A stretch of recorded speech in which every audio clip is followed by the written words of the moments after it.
Россию и Ингушетию объединила «Мона Лиза». В Ростовском областном музее краеведения несколько часов назад открылась выставка молодого художника из Северо-Кавказской республики. Это не первая экспозиция Ильи Гадиева. Он не раз выставлялся за рубежом, и вот теперь Ростов.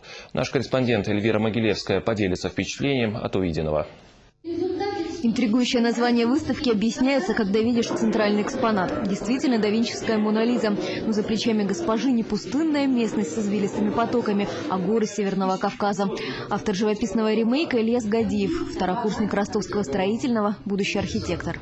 Одна другому не мешает, просто художество и это, я не знаю, у меня тут тоже есть предмет живописи, тоже пишем работы, так что отходить от этого не буду, это все, я посвящу свою жизнь и тому, и тому. Сам Ильяс родом из Ингушетии. В Ростове живет недавно. На открытии эксперты заметили, его картины совмещают мозаику русской природы.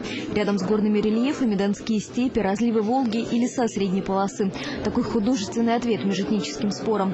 Экспозиция стала знаковой для сближения культур. В новейшей истории Дона это первая выставка с ингушским акцентом. В рамках соглашения, заключенного 17 сентября в Сочи между губернатором Ростовской области и главой Республики Ингушетия Юнусбеком Якуровым, да, это первая наша выставка культурная, да, скажем так. Выставка «Мона Лиза» на Кавказе будет открыта в Ростовском музее краеведения еще месяц. Эльвира Могилевская, Игорь Чурилов, Вести Дон.